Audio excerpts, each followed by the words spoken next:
Book படிக்கிறது எந்த அளவுக்கு இம்பார்ட்டன்ட்டோ அதே அளவுக்கு இம்பார்ட்டன்ட் ஹெல்த்தியாக சாப்பிட்றது.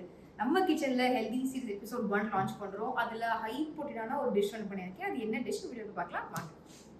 ஒர்க் அவுட் பண்ணிட்டு வந்துட்டு ஏதாச்சும் லைட்டாக சாப்பிடணும் ஆனால் ப்ரோட்டீனாக இருக்கும்னு நினச்சிங்கன்னா இந்த சூப் அண்ட் சாலட் காம்போ கண்டிப்பாக ரொம்ப ஹெல்ப்ஃபுல்லாக இருக்கும். எப்படி பண்ணுறதுன்னு பார்க்கலாம்.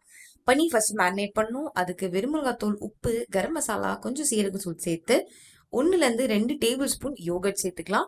நல்லா மிக்ஸ் பண்ணி மேரினேட் பண்ணி எடுத்துக்கிட்டு இப்போ அடுத்து சூப் ப்ரிப்பரேஷன் ஸ்டார்ட் பண்ணுவோம். பேனில் எண்ணெய் கொஞ்சம், பூண்டு, வெங்காயம், தக்காளி சேர்த்துக்கலாம். நான் 5 தக்காளி சேர்த்துருக்கேன். உங்கள் குவான்டிட்டிக்கு ஏற்ற மாதிரி நீங்கள் சேர்த்துக்கோங்க.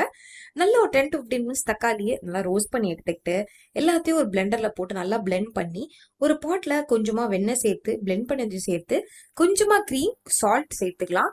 10 to 15 மினிட்ஸ் குக் ஆனதுக்கப்புறம் சூப்பை இறக்கி வச்சிருங்க. அடுத்து வந்து சாலடுக்கான ட்ரெஸ்ஸிங் பண்ண போகிறோம். நாம ஒரு பேனில் 1லேருந்து 4 இல்லை 5 டேபிள் ஸ்பூன் வெண்ணெய் சேர்த்துக்கலாம்.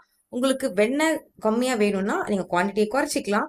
வெண்ணெய் நல்லா ப்ரௌன் கலர் ஆகிற வரைக்கும் குக் பண்ணி எடுத்துக்கிட்டு 1 டேபிள் ஸ்பூன் லெமன் ஜூஸ் சேர்த்து சில்லி ஃப்ளேக்ஸ் சேர்த்து தனியாக எடுத்து வச்சுக்கலாம். இப்போது பன்னீரை 10 to 15 மினிட்ஸ் கிரில் பண்ணி எடுத்துக்கிட்டு சின்ன சின்னதாக கட் பண்ணி zucchini, கேப்சிகம், தக்காளி, கொத்தமல்லி எல்லாம் சேர்த்து மேலே ட்ரெஸ்ஸிங்கை ஊற்றி சூப்போட சாப்பிட்டீங்கன்னா பக்காவான ஒரு டின்னராக இருக்கும். ட்ரை பண்ணி பார்த்துட்டு எப்படி இருக்குன்னு சொல்லுங்கள்.